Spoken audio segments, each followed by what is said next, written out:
Okay, let's unpack this. We are diving into the sources you shared about one of the most powerful, high-stakes environments in the nation, Parliament. It's, the core mechanism of our democracy, a workplace responsible for the most serious, nation-defining outcomes imaginable. And yet, and this is the core paradox, isn't it? When you actually look closely at its daily rhythm, the structure of its working day, it feels utterly chaotic. Chaotic is a good word for it. It is. We expect it to operate with, well, the efficiency and rigor of any high-pressure professional environment, but the schedule, the hours, the unpredictability, it just doesn't look like it was designed to maximize quality at all. The word your source material used really stuck with me. Mm. Inherited. Mm. It wasn't designed, it was inherited. And I think that sets our mission for this deep dive. We're going to Yeah. investigate this strange, unpredictable rhythm and go beyond just, complain about long hours. Right. It's about the systemic consequences. Exactly. We need to see how this structure, built up over centuries, critically impacts decision quality, elevates risk, and maybe most importantly, filters who can actually participate in governing. It's all about understanding the consequences of just institutional habit. So let's jump right in. The strangeness of the parliamentary working week. Let's start with, the start of the day. Okay. The sources highlighted a really striking observation. Many parliamentary days don't properly get going. We're talking core legislative functions until late morning or even the early afternoon. That's the critical observation. I mean, if you look at the official timetable, formal debates, major votes, they often convene reliably after 2:03 p.m. Right. And an outside critic might see that and immediately jump to, laziness. Of course. That's the easy assumption, that it's some kind of indulgence on the part of the members. But the sources are very clear that is absolutely not the case. So why the late start then? It's an issue of accretion, not idleness.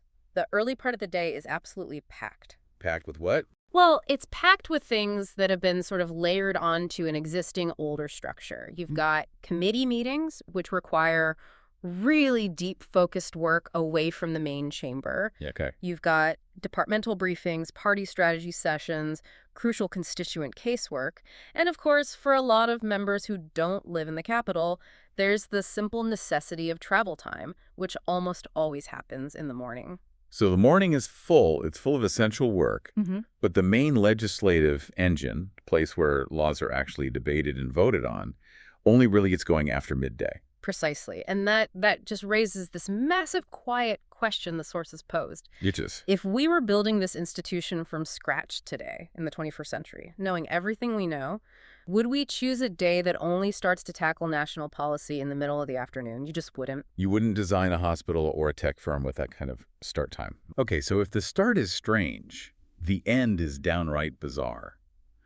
Talk us through the late finishes, because this is where the system really seems to break with any modern professional standards. The late finishes are the most visible anomaly. We're talking about highly unusual and often totally unpredictable late sittings. Like votes happening well past midnight. Well past midnight, sometimes into the small hours of the morning.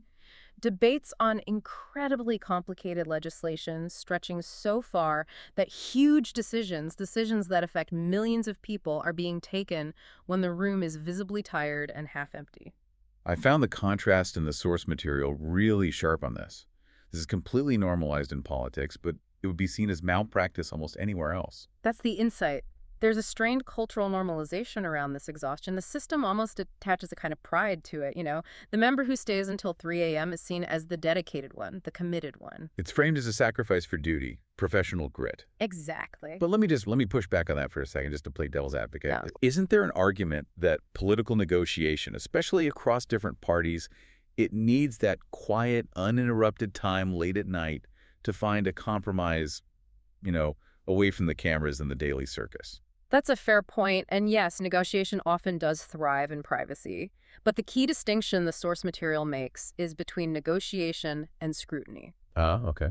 These late hours aren't just for backroom chats. They're often when critical, detailed legislative amendment votes are actually taking place. So when you need to be sharpest. At your sharpest. And if you are reviewing complex financial or legal language at 1 in the morning, the chances of missing a key detail or voting on a motion just because you're too tired to argue, they rise exponentially. So if you were in a corporate law firm and you suggested finalizing multi-billion-pound contracts at midnight, your boss would shut that down immediately. It would be treated as poor, risky practice.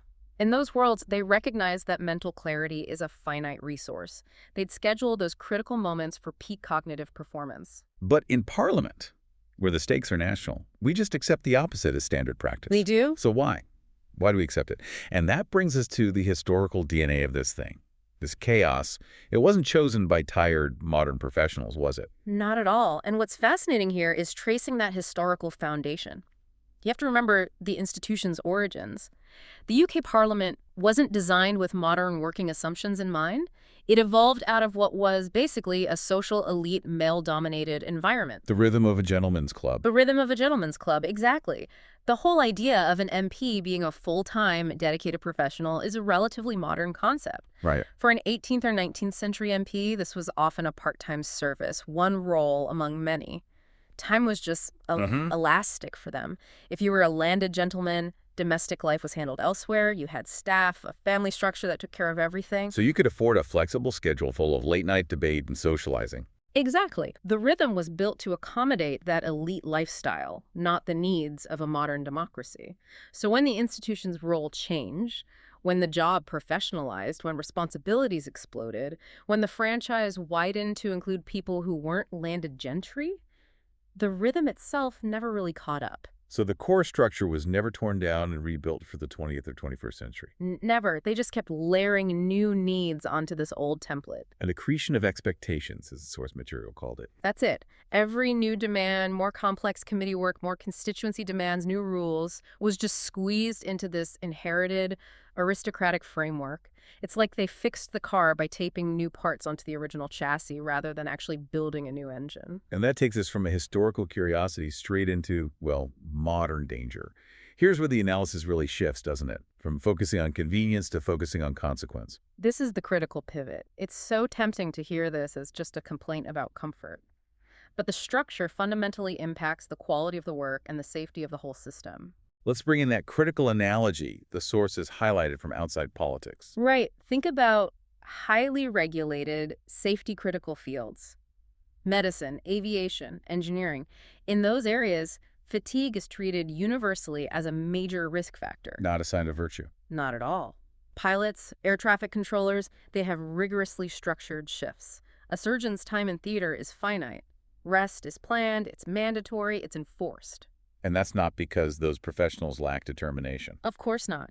It's because the systems they operate in recognize that ignoring basic human limits leads to system failure. Fatigue is a known vulnerability that has to be designed out of the system. In aviation, the consequence of a bad decision is immediate and catastrophic. But in politics, the fallout from a fatigue-driven mistake might not show up for years, or it's spread out, it's diffuse. Exactly. And that allows politics to pretend that sheer willpower can substitute for structured, safe practice. And that's a fiction. It's a complete fiction. We know from cognitive science that fatigue doesn't sharpen your judgment, it narrows it. When you're depleted, you default to safer, more familiar options. Creativity, lateral thinking, they're the first things to go. So pushing complex scrutiny and debate into the late hours doesn't show commitment. No, it actively degrades the quality of the work. Wow. You are forcing people to make hugely consequential decisions at a point of real cognitive deficit. Let's anchor this with a specific example. Say there's a vote on an amendment, something technical about regional infrastructure financing. If that vote happens at 11:30 p.m. on a Tuesday after a 14-hour day. How likely is it that the average member really, truly grasps the full implications? Very unlikely. Highly unlikely. They become reliant on quick cues, on a nod from the party whip, on following the loudest voices. They're not doing the genuine, complex scrutiny the job demands. In that tired state, the path of least resistance, just voting along party lines, becomes the overwhelming default, even if they have doubts. Fatigue kills critical analysis. It absolutely does. So the structure itself unintentionally incentivizes poor oversight. But these working patterns don't just affect the quality of decisions, do they? They shape the very pool of people making them. And this is maybe the most insidious consequence of all. If the most important debates and the key votes happen late at night, then the people who can reliably stay late inherently gain influence. They're the ones in the room when it happens. They are. It creates a silent filter on who can effectively serve. The extreme unpredictability and the late finishes, they systematically, quietly disadvantage anyone with serious, active caring responsibilities. If you have to arrange childcare, or you're looking after an elderly Or parent, you just need to catch the last train back to your constituency to be there for your family in the morning, the parliamentary rhythm actively penalizes you. the system doesn't put up a sign that says this job isn't for you if you have a family. No, but it structures the work in a way that makes those lives almost impossible to fit. I mean, think about the logistics.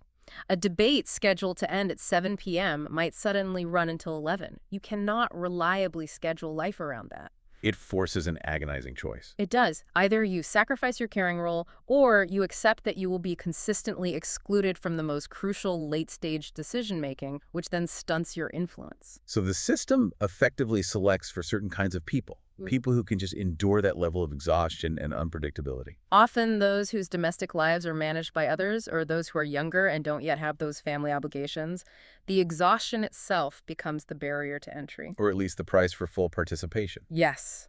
And by narrowing the pool of people who can consistently pay that price, you are narrowing the range of real-world experience and practical knowledge that gets brought to the national decision-making table. That's so powerful. The problem isn't just about fairness to the individual politician.